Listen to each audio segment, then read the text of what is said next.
대한민국 근현대사를 성경적 세계관으로 알리고 전하는 대한역사문화원의 한국근현대사 바로 알기 특강입니다. 건국의 걸림돌, 공산폭동. 이번 시간에는 대한민국 건국의 걸림돌, 공산폭동에 대해 이야기해 보겠습니다. 공산주의 혁명의 전략 중 공산주의자들의 폭력성과 잔인함을 보여주는 것이 바로 폭동입니다.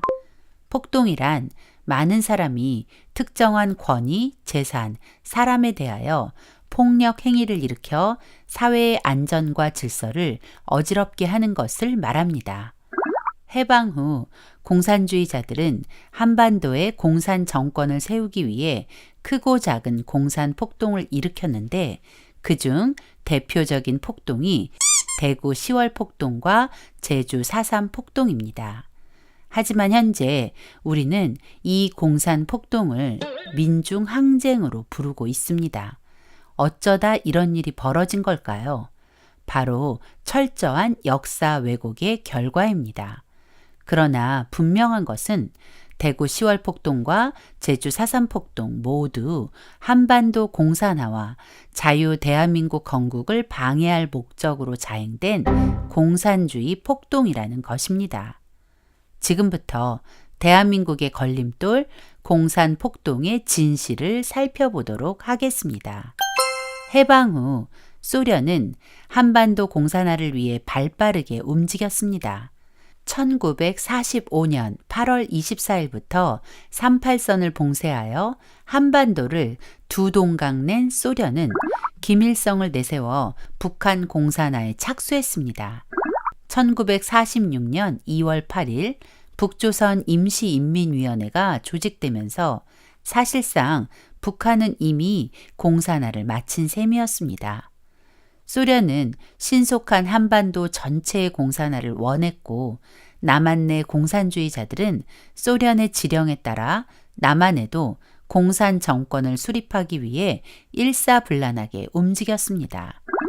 여운형을 중심으로 결성된 건국준비위원회가 공산주의 정부 수립에 시동을 걸었고 박헌영이 서울에 등장하면서 조선공산당을 재건하고 미군 주둔에 앞서 공산 정권으로 임시정부를 승인받으려고 1945년 9월 6일 밤 조선인민공화국을 선포했습니다. 하지만 미군정 사령관 하지 장군은 정부인 것처럼 행세하는 정치단체의 활동은 어떤 경우든지 모두 불법적인 활동으로 취급할 것이다라며 12월 12일 조선인민공화국을 부인하는 성명서를 발표했습니다. 이 일로 조선인민공화국은 사실상 해체되었고 박헌영을 비롯한 공산주의자들이 꿈꾸던 남한 내 공산정권 수립은 물거품이 되었죠. 조선공산당 총비서 박헌영은 미군정의 눈을 피해 남한의 공산정권 수립을 위한 활동 자금 마련이 시급했는데 때마침 그들에게 활동 자금을 마련할 묘책이 생긴 것입니다. 바로 위조 지폐를 찍어내는 것이었습니다.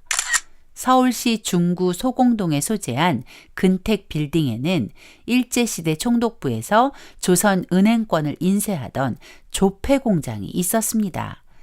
그곳은 조선공산당 본부와 공산당 기관지인 해방일보의 사무실로 사용했습니다. 조선공산당은 인쇄소의 이름을 조선정판사로 바꿔 해방일보를 인쇄했죠. 당시 인쇄소에는 100원권 지폐를 인쇄하다가 중단한 상태였는데 관리가 허술해서 인쇄공으로 있던 김창선이 인쇄판 일부를 가지고 있다가 공산당의 지령하에 위조 지폐를 만든 것입니다. 그들은 1945년 10월 20일 위조 지폐 발행을 결의하고 1946년 2월까지 총 6차례에 걸쳐 심야와 새벽 시간대를 이용해서 위패 1,200만 원을 인쇄했습니다. 당시 신문기자 월급이 600원이었는데 약 1666년치의 분량의 거액으로 인플레이션을 일으키다니 남한 사회를 혼란에 빠뜨리기에 충분했죠. 이것이 바로 그 유명한 조선 정판사 사건입니다. 1946년 5월 4일과 5일 중부경찰서에서 일당 7명을 체포했고 이들의 자백으로 7일에는 관련자 14명을 체포했습니다. 이 사건을 보도한 신문의 보도 내용을 보면 위조 일당 16명 전부가 공산당원이라고 쓰여 있습니다. 그러나 조선공산당에서는 5월 17일 성명을 발표하고 구속된 사람들은 공산당원이 아니라고 변명했지만 위조 지폐를 만들기 위해 사용했던 도구와 압수된 증거 그리고 범인들의 진술이라는 진실은 숨길 수 없었습니다. 이 일로 미 군정청은 박헌영을 비롯한 조선공산당 주요 간부들에 대한 체포령을 내렸고 공산당 활동에 대한 불법화를 선언하게 되었습니다. 그러나 조선공산당 박헌영은 뻔뻔하게도 미군정에 대항하겠다며 신전술을 발표하여 더욱 급진적인 살상을 서슴지 않는 무력투쟁, 즉 극좌 폭력 투쟁을 선포하며 이렇게 말했습니다. 지금까지 우리가 미군정에 협력하여 왔으며 미군정을 비판함에 있어서는 미군정을 직접 치지 않고 간접적으로 미군정을 비판하였으나 앞으로는 우리가 이런 태도를 버리고 미군정을 노골적으로 치자. 지금부터는 맞고만 있을 것이 아니라 정당 방위의 역공세로 나가자. 테러는 테러로, 피는 피로써 갚자. 정말이지 뻔뻔하게 그지없는 말입니다. 위패 사건으로 합법적인 조치를 받는 것을 마치 억울한 공격이라도 당한 양 피해자 코스프레를 하고 있네요. 조선 공산당의 신전술은 소련 스탈린으로부터 박헌영에게 그리고 그 실행은 전평이 맡았습니다. 그들의 신전술은 크게 파업선동과 테러로 나누어 남한 내의 혼란을 극대화하는 데 주력했습니다.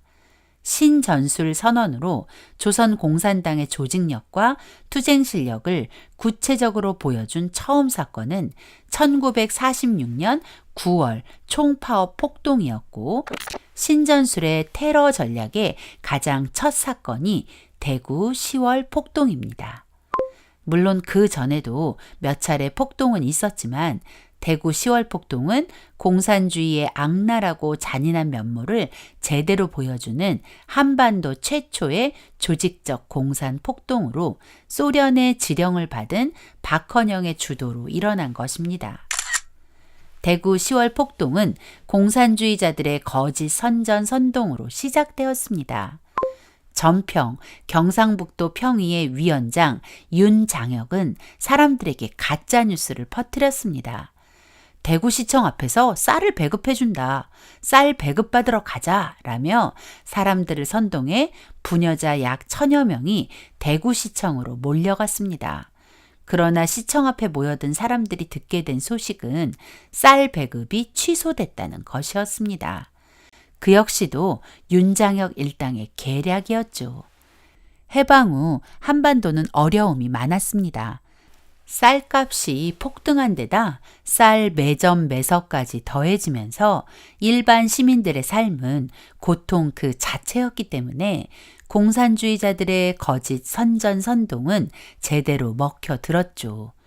공산주의자들은 화가 난 군중들을 선동해 시청 정문과 유리를 부수게 했습니다.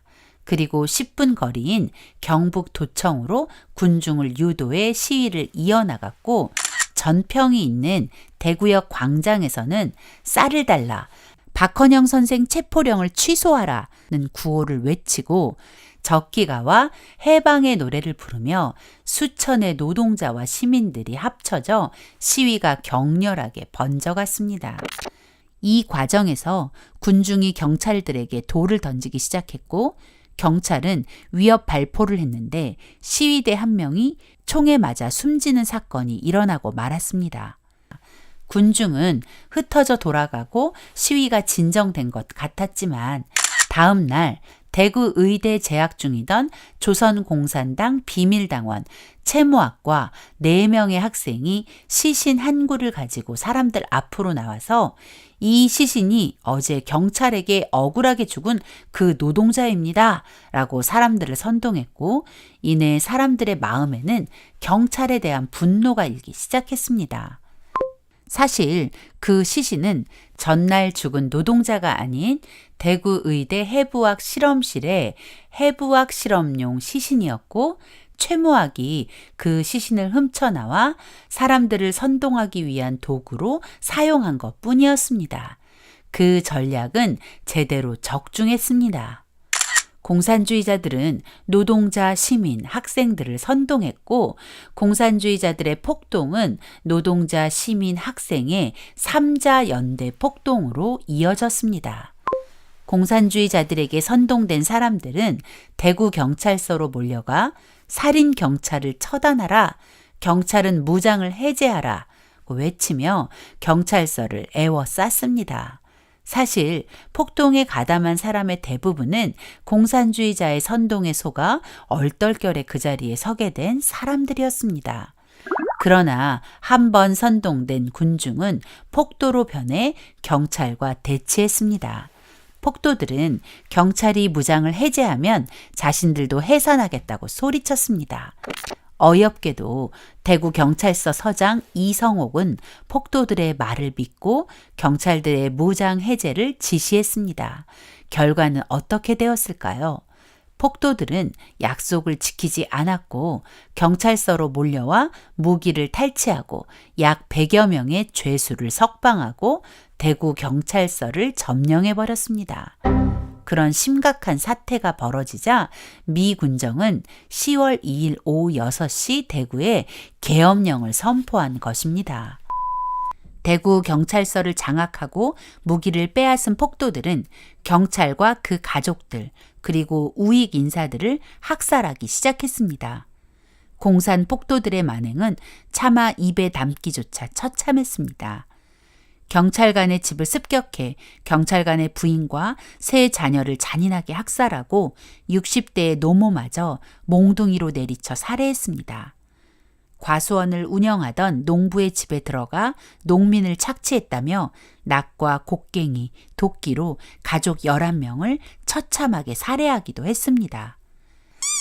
달성 경찰서를 습격하여 경찰관의 얼굴과 몸을 칼로 도끼로 난자하고 사지를 절단하는 만행도 서슴지 않았습니다. 폭도들의 공격 대상은 경찰관만이 아니었습니다. 달성공원에서는 무고한 일반 시민들을 학살했고 집들을 불태우기도 했죠. 폭도들은 대구뿐만 아니라 외관, 상주, 영천경찰서, 그리고 자양, 화산지서를 습격해 경찰관을 죽이고 생매장도 서슴지 않았습니다. 공산주의자들의 만행은 말로 표현하기 힘들 만큼 잔인했습니다. 총으로, 죽창으로 사람들을 죽이고 살아있는 사람을 생매장하고 물속에 수장하고 사지를 절단하고 불태워 죽이고 자동차에 산 사람을 매달아 끌고 다니고 나무에 매달아 죽이는 등 온갖 방법을 동원해 사람이라면 도저히 할 수 없는 만행을 저질렀습니다. 대구 10월 폭동으로 대구 시내에만 300여 명의 사상자가 발생했고 대구 인근 경상북도에도 약 200여 명이 넘는 희생자가 나왔습니다. 대구 10월 폭동의 여파는 대구 경북 지역뿐만 아니라 전남, 전북, 경기, 강원, 전국 73개 시, 도, 군까지 확대되어 경찰관 200여 명을 포함하여 약 1,000명이 사망하고 3,600여 명이 행방불명, 2만 6천여 명이 부상당하는 처참한 결과를 가져왔습니다. 우리가 주목할 것은 누가 이 폭동을 주도했는가입니다. 대구 10월 폭동은 대구 시민의 자발적 행동이 아니었습니다. 누군가의 지령에 의해 대구 지역 공산주의자들이 일사불란하게 움직인 작전이었습니다. 그들의 몸통은 바로 소련의 스탈린입니다. 스탈린은 북한에 파견한 소련 군정 스티코프에게 지령을 내리고 스티코프는 조선공산당 총비서 박헌영에게 그리고 박헌영은 전평에 스탈린의 지령을 전달해 전평이 행동대장이 되어 이 끔찍한 대구 10월 폭동이 일어난 것입니다. 그런데 현재 대한민국은 대구 10월 폭동을 민중항쟁으로 여기고 있습니다. 하지만 여기 대구 10월 폭동이 민중항쟁이 아닌 공산주의 폭동이라는 명백한 증거가 있습니다. 북한에 주둔했던 소련 군정 스티코프의 일기입니다. 소련을 대표하여 북한에 와 있던 스티코프는 매일의 일들을 자세히 기록한 일지를 남겼고 소련이 무너진 후 스티코프의 그 기록이 세상에 공개되었죠. 이 문건을 보면 대구 10월 폭동이 스탈린과 소련 공산당의 지시에 따른 아주 계획적인 공산주의 폭동이었다는 사실을 알게 됩니다. 남조선 파업 투쟁에 대해 다음과 같은 지시를 내리다로 시작하는 1946년 9월 28일의 기록에 의하면 10월 폭동을 일으키기 전 파업을 주도하고 공산 지도자들에 대한 체포령을 철회하도록 요구하라고 합니다. 그 당시 조선 정판사 사건으로 박헌영과 조선 공산당 주요 간부들에 대한 체포령이 내려졌었죠. 그래서 대구 10월 폭동 당시 대구역에 모인 사람들 사이에서 박헌영 선생 체포령을 철회하라는 말이 나오게 된 것입니다. 그리고 남한에서 9월부터 시작된 파업에 관한 보고를 누구에게 하나요? 스탈린입니다. 이런 증거를 보고도 대구 10월 폭동이 민중항쟁이라고 말하는 사람이 있다면 그 사람은 정말 대한민국의 국민이 맞을까요? 대구 10월 폭동은 소수의 공산주의자들이 사람들 속에 숨어들어 거짓 선동으로 일반 시민들과 공권력을 이간질하고 사람들의 분노를 자극해 폭동에 참여하게 만든 공산주의 선전선동 투쟁 전술을 아주 정확히 보여주는 모델입니다. 자, 이제 대구 10월 폭동을 정리해 보겠습니다. 10월 폭동은 대구 시민 스스로 일으킨 항쟁이 아니라 소련의 스탈린으로부터 북한을 거쳐 조선 공산당 그리고 전평에 전달된 지령에 따라 일어난 계획적인 폭동이었고 기획자는 스탈린입니다. 공산주의자들이 시위의 명분으로 사회적인 문제를 이용하는 것처럼 대구 10월 폭동에서는 쌀값 폭등과 쌀 배급 문제를 부풀려 사람들을 분노하게 했습니다. 세월호라는 이슈로 대한민국을 혼란에 빠뜨리고 대통령 탄핵까지 몰고 간 그것과 너무 흡사하다는 생각이 들지 않으십니까? 시위의 명분을 확보한 공산주의자들은 거짓 선전선동으로 공권력과 일반 시민이 반목하게 하고 시위를 확산시켜 공권력의 개입을 유도하여 희생자를 만드는 것이죠. 그래서 공권력에 대한 분노와 갈등을 극대화시키는 것입니다. 그리고는 그 분노를 폭력으로 표출하게 만드는 것입니다. 선동된 사람들은 경찰이 먼저 우리를 공격했잖아. 왜 우리만 참아야 해? 라는 말에 속아 몽둥이와 도끼를 들고 명분도 없는 학살의 도구가 된 것입니다. 시간이 흘러가는 동안 공산주의자들은 아주 은밀하게 그리고 열심히 역사 왜곡에 몰두합니다. 그리고 그 왜곡 작업이 끝나고 나면 이 끔찍한 폭동을 민중항쟁으로 둔갑시켜 그것이 진실인 듯 계승하게 하는 것입니다. 그래서 단언컨대 대구 10월 폭동은 우리나라에서 벌어지는 모든 공산주의 폭동의 원조이자 모델임이 분명합니다. 멀지 않은 과거를 되돌아보면 대한민국의 분열을 조장하고 혼란에 빠뜨린 많은 사건들이 대구 10월 폭동과 너무나 닮아 있다는 것에 소름이 끼칩니다. 그러나 더 큰 문제는 이 일이 아직도 진행 중이라는 것입니다. 2016년 10월 1일 대구에서 전국 노동자 대회가 열렸습니다. 그때 그들이 외쳤던 구호는 9월 총파업, 10월 민중항쟁 70주년 정신 계승이었습니다. 1946년 대구 10월 폭동과 그보다 앞선 9월 총파업의 정신을 자신들이 이어간다는 것이죠. 공산폭동, 대구 10월 폭동의 정신을 계승하겠다는 사람들은 정말 세월호 이슈로 거짓 선전선동을 하고 공권력과 국민을 갈라놓았습니다.